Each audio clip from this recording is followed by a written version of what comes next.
Nevada and Las Vegas are about to feel the impact of what's happening in our country in a really big way. Unfortunately, our local elected leaders are doing absolutely nothing. So, what I mean to say by that is Nevada is a tourism economy, a gaming and tourism economy. And our international traffic is about 12%. It was in the last report that I saw, 12% of about $100 billion. And people are not traveling to the United States internationally. The tourism to the United States has it's fallen off a cliff. And the thing about Las Vegas is people don't book a flight to Las Vegas internationally and go the next day. There's a lag time associated with it. Although we are already starting to feel the impact of this, I suspect we're going to feel a much broader impact.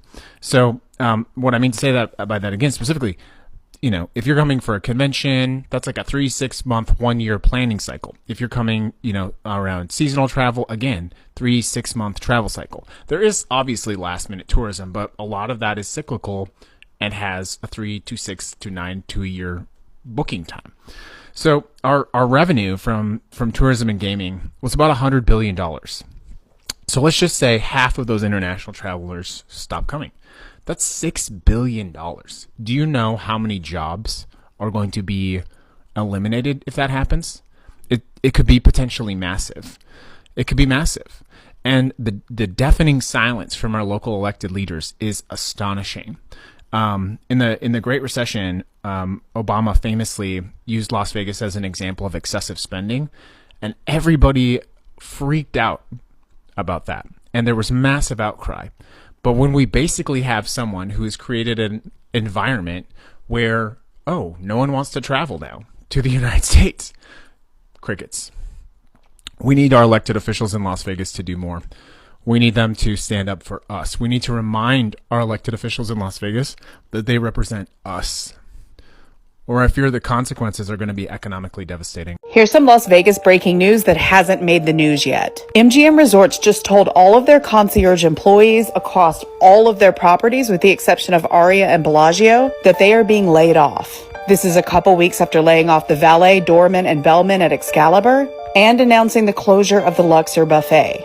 We know that travel and tourism is down. Aside from global issues and the Canadians boycotting us, many Americans fear that we are headed for a recession and they are tightening up their spending. But what's going on at MGM feels a little bit bigger than that. Multiple executives in recent months have resigned or are rumored to be considering resignation, with small downsizings and rumors of more occurring at multiple properties. This is after raising resort fees and parking fees twice in 2024. Fees keep going up and amenities are being scaled back. It feels like everyone's trying to be tight-lipped about this, but I think we need to talk about it. Are more layoffs coming? Is this a sign of the times? Let me know what you think and follow me for all the Vegas.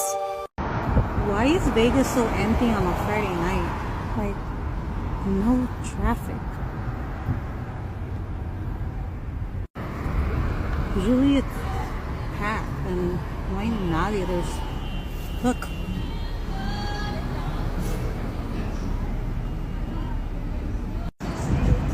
Or you think is it because it's raining? No, it can't be because it's raining.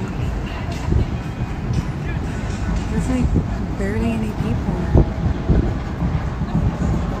¿Dónde le van aquí los tambores o qué? ¿Dónde le avientas una lona? Oh, sorry.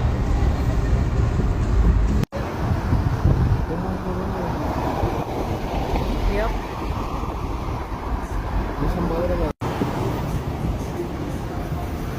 What is it? What's it?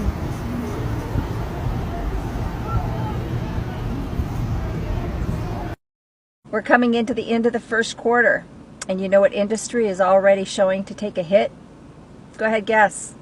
I'm in Las Vegas, so go ahead and guess. Tourism. Canada and EU have canceled and are not booking to come here. Who wants to go to a country that's literally on the verge of collapse? Because no one wants to come to a country that is now known on a worldwide basis as a white supremacist, fascist country. No one wants to risk coming here with their family, their kids, when you've got ICE snatching people right off the street with no rhyme or reason just because you look a certain way.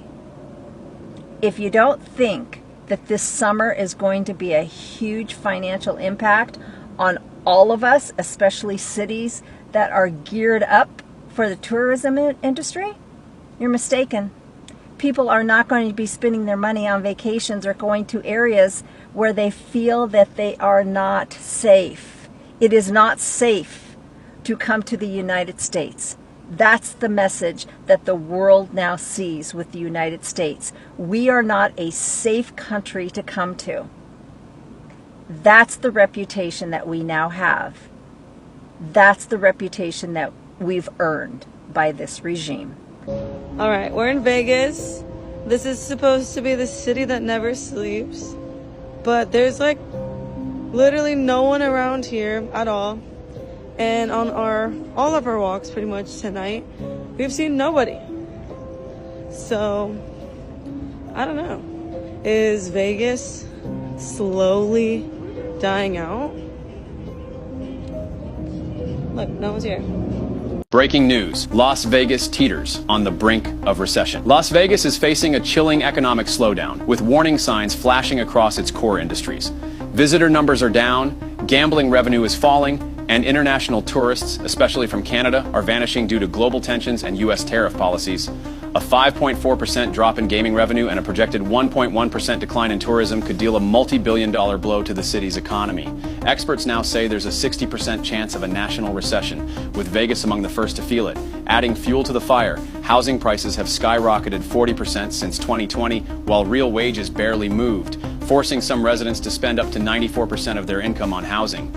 Economists warn the city is moving in the wrong direction. 1 million fewer Canadian tourists could disappear from Vegas this year alone. The party may not be over, but the lights are definitely flickering. Follow Vegas Viral for all Vegas news. Why is Vegas so empty right now? Let's talk about the fact that nobody is vacationing in Vegas right now. Mind you, when I go to Vegas, it's always crowded. It's always packed. The strip is crazy. There are videos around right now showing Vegas empty. Now, due to all the things that's been going on with the planes, I said I'm not going to Vegas this year. I usually go to Vegas every April. But I didn't think that Vegas would be looking like it looks right now. Now, there could be for a number of reasons why Vegas look like this.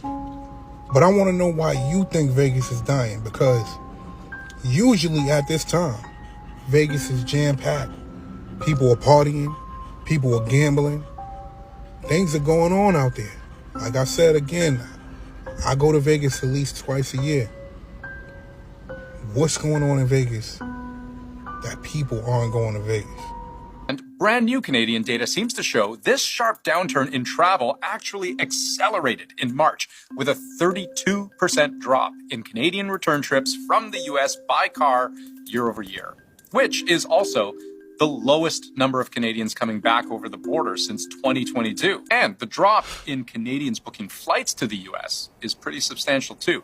According to the travel agency Flight Center, 40% fewer Canadians booked vacations to American cities in February, and 1 in 5 Canadians actually canceled their trips to the US over the past 3 months. After I get cancellation emails from my clients, some of whom have been my clients for over 2 decades, I come back to them and like, guys, it's Trump, right? It's politics, it's policy, it's he being mean, and is that why the cancellations are happening? And they're coming back to me. It's 1,000%, 1,000%. It's Trump's policies and politics, and we are sorry. And airlines are noticing, some allocating tens of thousands fewer seats from Canada to the US this April.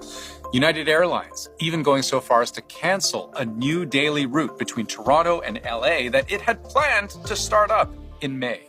So here's where the problem becomes really real, because Canada-US travel was supposed to have been ramping up, right?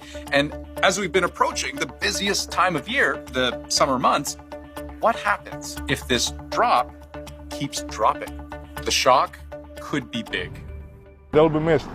I mean, we're going to feel it, a big impact in our pocket. end of the season if they don't show up this year. According to the U.S. Travel Association, in 2024, about 20 million Canadians either drove or flew south, and the majority of them to either New York, Florida, Arizona, Texas, or California. Even local officials in Las Vegas are saying what's going on with Canada right now is a problem for us and growth opportunities for us. Because just think about it. Every single activity that these Canadian visitors book, every meal they eat, every hotel they stay at, that's money being pumped into the U.S. economy. Last year, Canadians spent over $20 billion in the United States. That's twice as much as what Americans spent at McDonald's in 2024, and almost as much as what the entire U.S. gym and fitness industry pulls in each year. And not only does this amount of money help fuel local business, it also creates jobs. The U.S. Travel Association estimates about 140,000 of them. So what happens when some of that money starts to disappear? To give you an idea in like actual dollar bills, 2024, my company grossed $35,000 exclusively from Canadian high school kids coming to New York City for their class trip. 2025, 5,000 and going down because I still get cancellations every other week. I hire 15 tour guides and they all work for me as well as other companies. My inability to hire them to do what they love, which is share their passion and their energy and their excitement about the greatest city in the world, it sucks, man. It's really, really rough. Think about it this way. Let's say this trend continues and there's something like a 20% drop in the number of Canadian visitors to the US this year. That would work out to something like 4 million people fewer traveling. Economists predict that would cost the US about $4.3 billion in lost revenue. Now, the sales tax rate varies by state. On average, let's call it about 5%. So 5% of 4.3 billion, you divide that number by 20, what you end up with is something like $200 million less in tax revenue.